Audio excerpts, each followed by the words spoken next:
Good morning, everybody. This is Pastor Patty with your Wednesday morning check in for Wednesday, November 4th.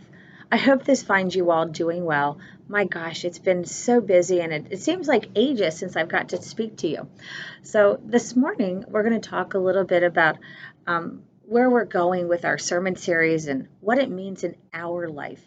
We spent the first month talking about that strength piece of our mission statement, and this week we moved on to that experience. And our mission statement says, "Our mission is strengthening individuals and families as we experience together."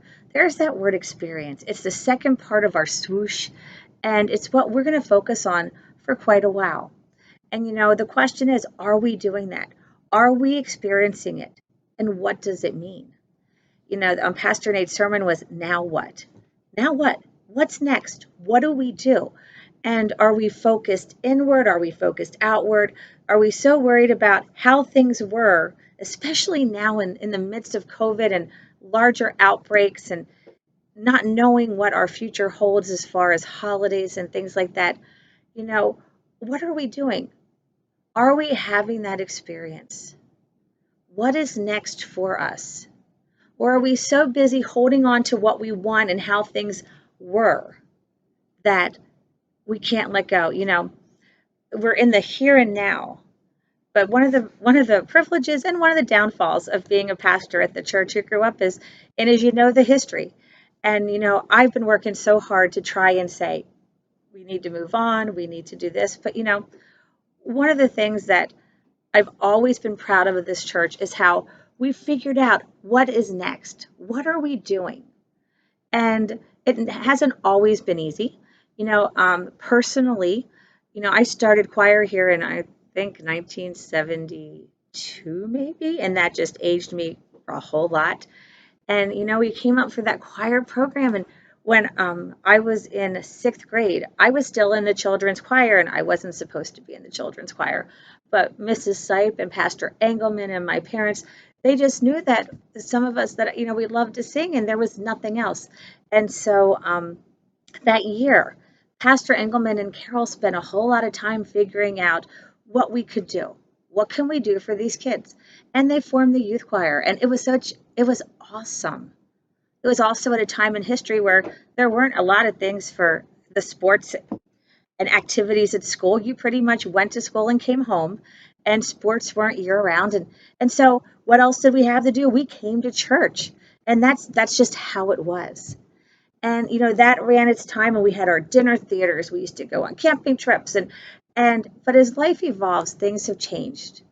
And it continues to change in every aspect of our lives and in our church. And I my children grew up here, and I can tell you we experience the same sort of how do we juggle and how do we manage. So our church has always been a church that has been able to change and take those changes and make them positive. It just seems like right now, with since March 13th, everything's changed, and there's so much we just don't know. But it's going to be okay, and we are going to be able to move on. In Luke, Jesus shares a story in Luke 13 where there's a, excuse me, I'm sorry, there is a woman who's had a crippling back disease. And he frees her. And they didn't want Jesus to do this. And he says, "You hypocrites, do not each of you on the Sabbath untie his ox or his donkey from the manger and lead it away to water it. And ought not this woman a daughter of Abraham, whom Satan bound for 18 years, be loosed from this bond on the Sabbath day?" The leaders at that time weren't making any changes. They wanted it to stay exactly as it was. We have worship. This is what we're doing. And because of that, this poor young lady couldn't get help. But as we all know, Jesus did heal her. And there's one step between before to now what? So what's important? I guess that's something we have to answer. So what is important? Are our Lutheran beliefs important? You're darn right they are. Or we wouldn't be having confirmation, and we wouldn't be things like last Sunday, All Saints wouldn't be important, but they are. They're part of our Lutheran, they're part of our Christian faith, and we will uphold those things. This Sunday they were different. They were different from before because we didn't have people carrying the candles. But we honored those saints who went before us in the best way we could.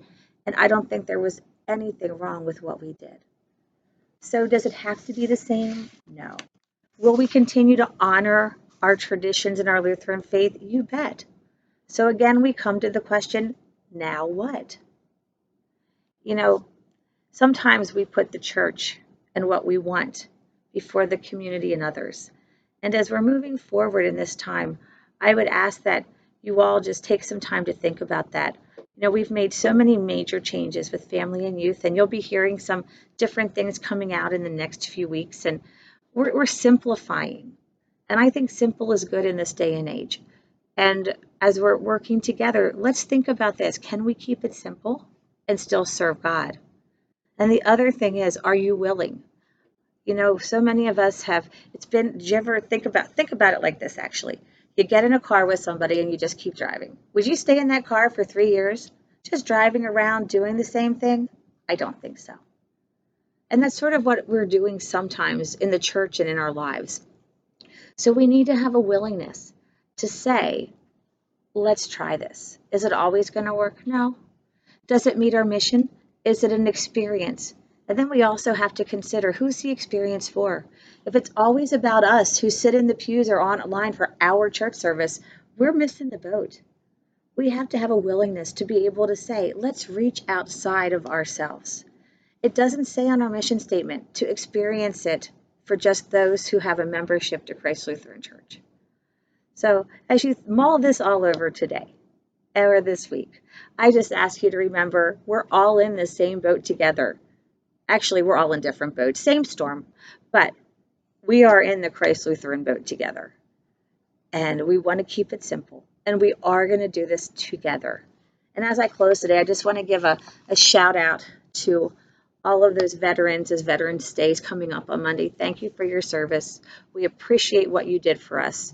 And God bless everybody. Bye-bye.